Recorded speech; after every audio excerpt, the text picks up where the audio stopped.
સૌનો સાથ અને સૌનો વિકાસનું બજેટ છે અને ખેડૂતોને સન્માન નિધિ યોજનામાં વધારાનો લાભ નહીં મળે, આયુષ્માન ભારતની સારવાર મર્યાદામાં વધારો નથી કરાયો, બજેટ 2026માં સામાન્ય માણસને શું મળ્યું એની વાતો કરી રહ્યા છે અને બધાની વચ્ચે ગુજરાતને શું મળ્યું છે એની મારે વાત કરવી છે। મારા સહયોગી પ્રીતિ મમતાણી બહારથી જોડાઈ ગયા છે મારી સાથે। પ્રીતિ, જે પ્રકારે ગુજરાતની આશાઓ અને અપેક્ષાઓ હતી, ગુજરાત માટે ખાસ આ બજેટમાં શું છે અને તમે શું જોઈ રહ્યા છો ગુજરાત માટે વિશેષ?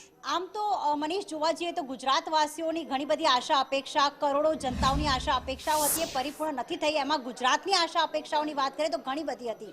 પેટ્રોલ ડીઝલ સસ્તું થશે, જીએસટીમાં આવરી લેવામાં આવશે, પણ એ બધી આશા અપેક્ષાઓ પર પાણી ફરી વળ્યું છે। પણ હા, ઇન્ફ્રાસ્ટ્રક્ચર ક્ષેત્રે ગુજરાતને કયા વાહન વ્યવહાર ક્ષેત્રે એ શું મળવાનું છે એની જો વાત કરીએ તો અત્યાર સુધી જે કહેવાય કે જે 3 ટોટલ આખા દેશમાં આયુર્વેદિક મેડિકલ સેન્ટર વિકસાવવાની વાત કરી છે, એમાં જામનગરનો સમાવેશ થાય છે। ગુજરાતના જામનગરમાં આયુર્વેદ મેડિકલ સેન્ટર જે છે તે બનાવવામાં આવશે। સાથે સાથે અલગ અલગ જે હેરિટેજ વિસ્તાર હોય છે, જે સાંસ્કૃતિક વારસો દરેક અલગ અલગ રાજ્યમાં હોય છે, એવા લોથલ અને ધોળાવીરાને આગામી સમયમાં તેનો વિકસાવવામાં આવશે, તેને વધુ અપગ્રેડ કરવામાં આવશે, જેના કારણે પ્રવાસન ઉદ્યોગને વધુ વેગ મળશે। લોકો ધોલેરા અને લોથલ અને ધોળાવીરા જે છે બહારથી પ્રવાસન માટે આવશે, એની વાત કરવામાં આવી છે। સાથે સાથે દરેક જિલ્લાઓમાં કન્યા છાત્રાલય બનાવવામાં આવશે। ગુજરાતના અલગ અલગ જિલ્લામાં આપણે જોતા હોઈએ છીએ કે જે કન્યાઓ છે, વિદ્યાર્થીઓ છે, બહાર ભણવા માટે જતી હોય છે, તેના માટે આ હોસ્ટેલ બનાવવાની વ્યવસ્થા કરવામાં આવી છે।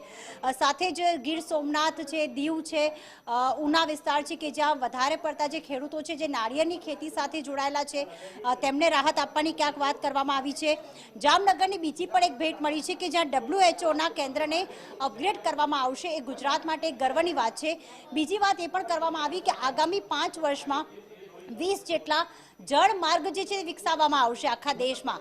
એમાંથી જે ગુજરાતનું પશ્ચિમ વિસ્તારનું સુરત છે ને સાથે સાથે પશ્ચિમ બંગાળનું જે દામોકુંજી છે, જે પૂર્વ વિસ્તાર છે, એને જળ પ્રવાહ જે છે, જળ માર્ગ જે છે તે ખુલ્લો મૂકવામાં આવશે, જેના કારણે વેપાર ઉદ્યોગને વધુ લાભ થઈ શકે છે। જી મનીષ। બિલકુલ પ્રીતિ, આપ અમારી સાથે જોડાયા, માહિતી આપી, પરંતુ અલગ અલગ સેક્ટરની વાતો કરવી છે, ગુજરાત અને સામાન્ય માણસને શું મળ્યું એ બધી જ વાતો કરવી છે, પરંતુ આ બધાની વચ્ચે મારી સાથે સુરતથી જોડાયા છે નિખિલ મદ્રાસી। નિખિલભાઈ, જેઓ SGCCIના પ્રમુખ છે, નિખિલભાઈ, ગુજરાતના ઉદ્યોગોને શું મળ્યું છે? કારણ કે સુરતે તો ખૂબ મોટી આશાઓ અને અપેક્ષાઓ રાખી હતી, સુરતીઓ કેટલા આમાંથી ખુશ છે આખા બજેટને જોયા બાદ?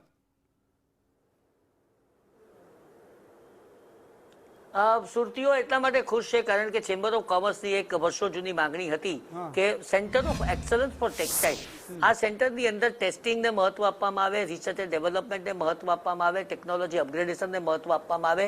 અત્યાર સુધીમાં તેની 20 કરોડની જોગવાઈ હતી, અમે 50 કરોડ રૂપિયા સુધી માંગેલા હતા। હજુ સુધી સ્પષ્ટ નથી થયું કે કેટલા કરોડની જોગવાઈ કરવામાં આવી છે, પરંતુ એ સંકેત અમને મળ્યો હતો કે અમારી આ માંગણી સંતોષાશે। એટલે સુરતના સંદર્ભની જો વાત કરું તો આ એક સેન્ટર ઓફ એક્સલન્સ મળવાથી અમને બહુ મોટો ફાયદો થશે, ટેક્સટાઇલ ઇન્ડસ્ટ્રીને બહુ મોટો ફાયદો થશે। બીજું જે વાત કરી છે modernisation of cluster allocation fund, કોઈ બી ક્લસ્ટરના વિકાસને માટે, એના આધુનિકરણ માટે, એના મોડર્નાઇઝેશન માટે કેટલાક ફંડની આવશ્યકતા હોય છે કે જેથી તેનું સર્વાંગી વિકાસ શક્ય બને, અને એ માંગણી પણ આ બજેટની અંદર મૂકવામાં આવી છે, એનો અમને આનંદ છે। ટેક્સટાઇલના સંદર્ભની વાત કરું તો વીવર્સો માટે સ્પષ્ટ જોગવાઈ હજુ નથી થઈ, આર્ટિઝન માટે હજુ સ્પષ્ટ જોગવાઈ ખ્યાલ નથી આવતો, પણ જો જોગવાઈ થઈ છે તો કંઈક ને કંઈક વધારાનો ફાયદો થશે, એ અમારે માટે બહુ આસાની વાત છે। બીજી 3 વાત મારે મૂકવી છે। એક, સુરત મહાનગરપાલિકાએ ઓલરેડી બોન્ડ બહાર પાડી ચૂકી છે, તે છતાં પણ હજુ આ પ્રકારની મહાનગરપાલિકાઓ કોઈ બોન્ડ બહાર પાડવા માંગતી હોય તો 1000 કરોડના બોન્ડની સામે 100 કરોડ રૂપિયા કેન્દ્ર સરકાર આપશે।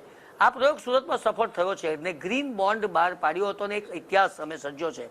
આ જોગવાઈને કારણે વધુ મહાનગરપાલિકાઓ અને સુરત પશ્ચિમ મહાનગરપાલિકા પણ આ દિશાની અંદર આગળ આવશે।